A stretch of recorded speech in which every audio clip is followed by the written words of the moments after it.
วโนพี่น้องกำลังเห็ดโนกินอยู่นี่เมนูขัวโน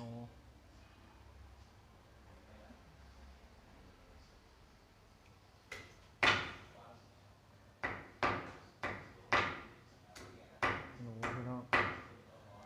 หนูวายเมนูขัวโนเนาะ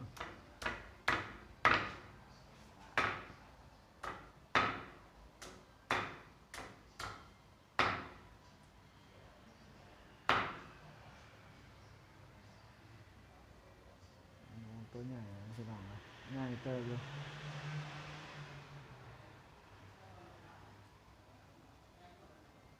หนู4 ตัวพี่น้องนะ3 ตัว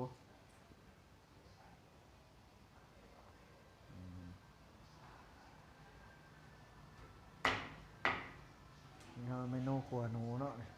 ดังไฟไว้แล้ว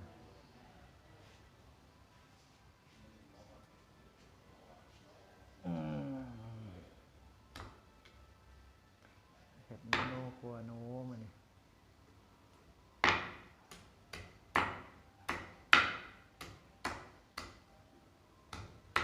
ได้หนูไว้มาแต่บ้านพี่น้องเอ้ย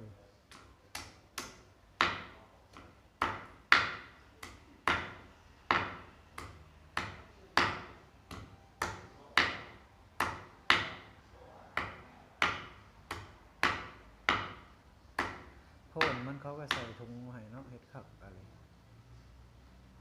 โอ้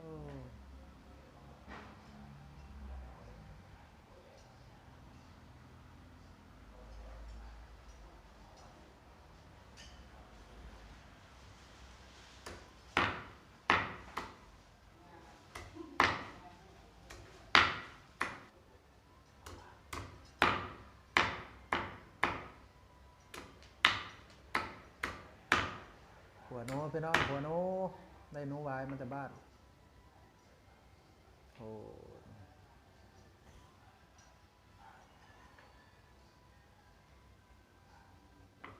โตงามพี่น้องเลยโตเทิก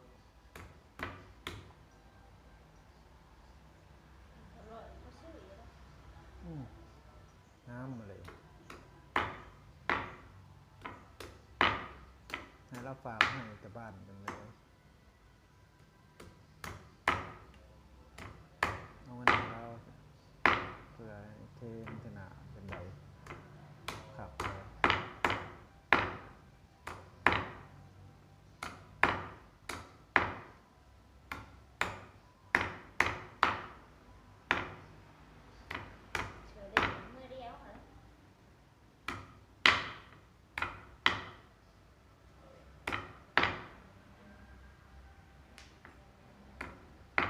นะครับมันสิบมันต้องแช่น้ำแข็ง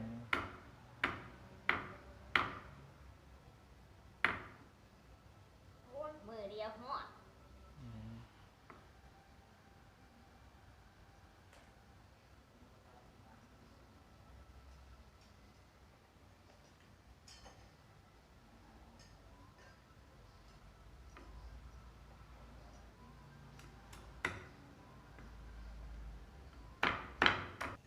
เดี๋ยวพี่น้องก็ใส่พักใส่มะเขือลงไปมันจะย่างไว้นั่นแหละ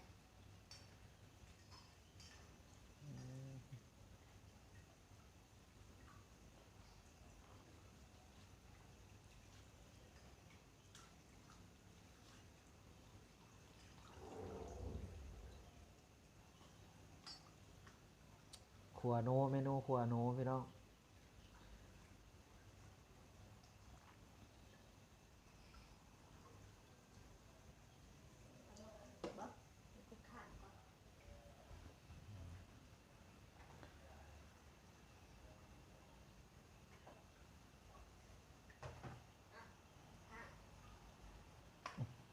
ข้างก็เด้อพี่น้องเด้อ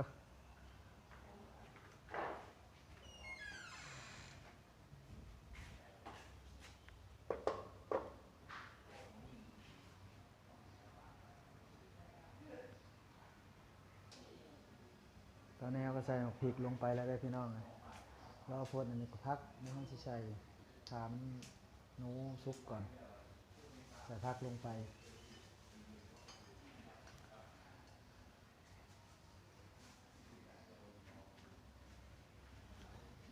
ใกล้แล้วพี่น้องตาแซ่บขัวหนูหวายขัวหนูหวายหอมทวนขี้เพี้ยได้ห่มใส่หรือเปล่าปลาขี้เพี้ยใส่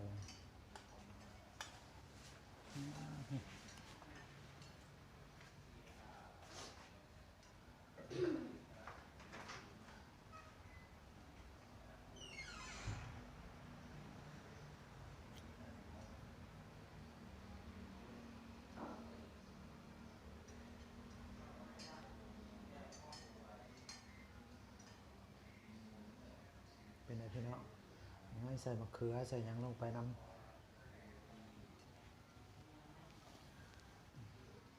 สบายดีพี่น้อง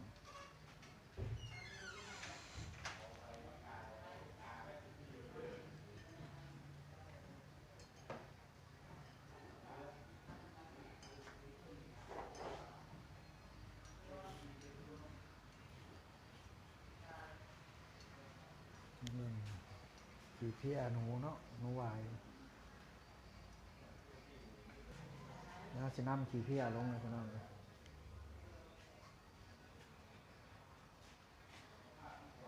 ขี้เพี้ยหนูหวาย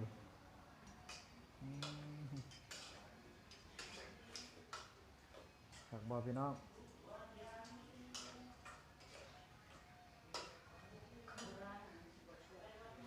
บัดนะครับจะเอาเกลือลงเลยพี่น้องเลยบัดเกลือลงก่อน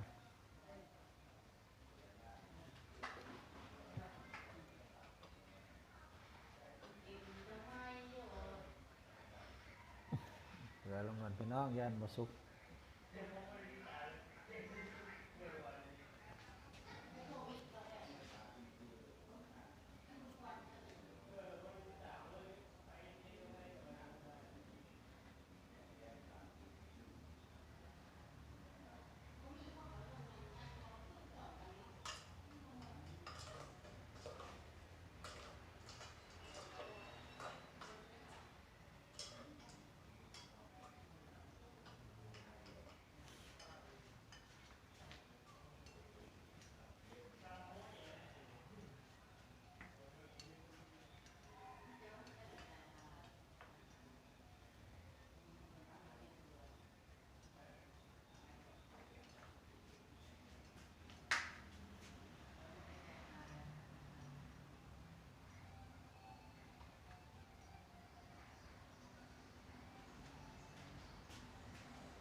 เป็นได้พี่น้องหน้าตาขวหนูหวาย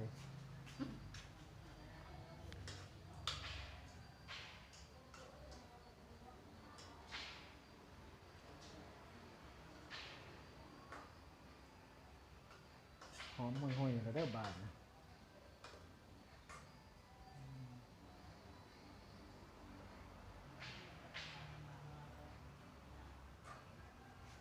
สมควรแล้วก็ตามใหญ่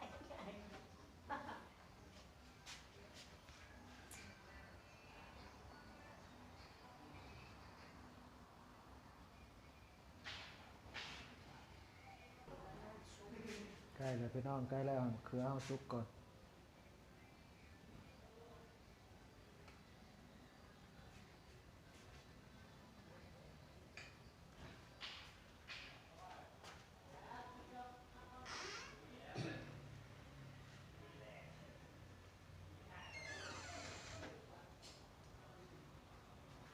คนกันพี่น้องเลยได้มาแต่อุบลพี่น้องเอ้ยเขาฝากซื้อน้ำเขาหนูหวาย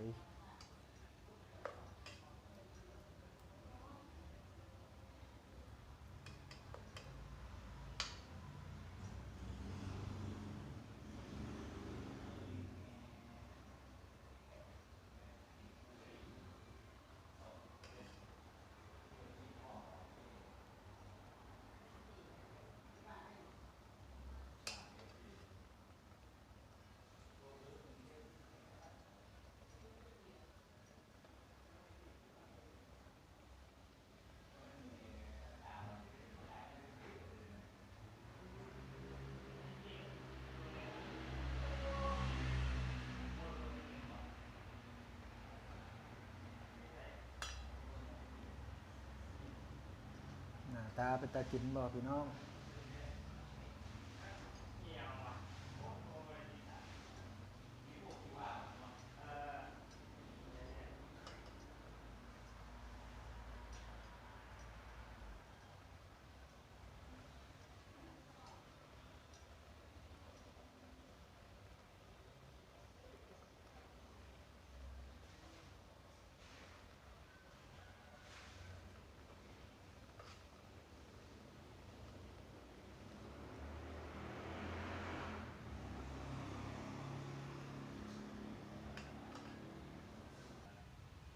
เอาพักลงก่อนพี่น้องบัดนี้พักลงแล้วบัด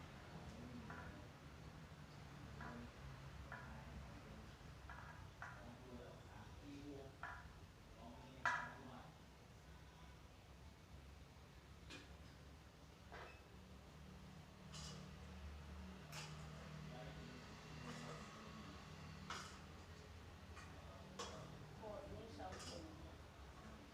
คือบ่มาใส่รถเอาไปเยาะไว้เห็นยัง อย่างว่าสิไปหุบ คือเห็นถุงเดียว อยู่ในถุงใส่ถุงนั่นนั่น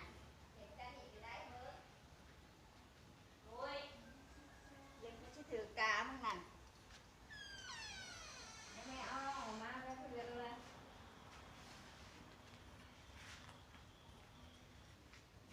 กดลงแล้วพี่น้องโอ้หน้าตาบาด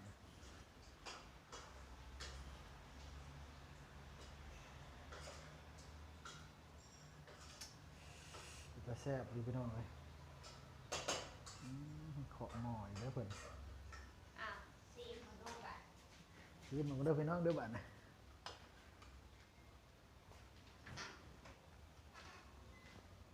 เห็ดกับกันลูกเห็ดสีของสีตา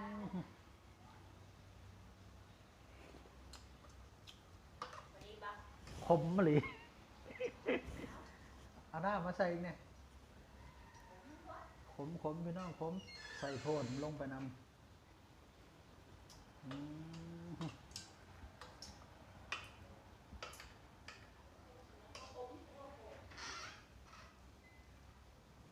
ดีอยู่พ่อไม่ใช่จ้ะ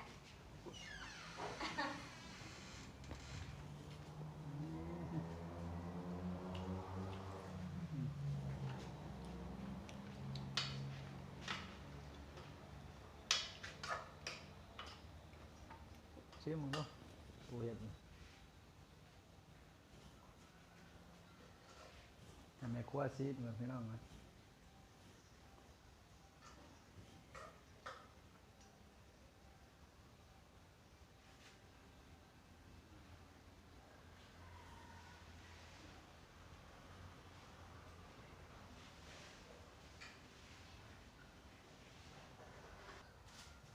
เมฆเขาจะย่างไว้ลาบมือแรงพี่น้องลายโตอยู่นี่ก็เอาขัวเนาะขัวเดี๋ยวเขาจะย่างไว้ลาบมือแรง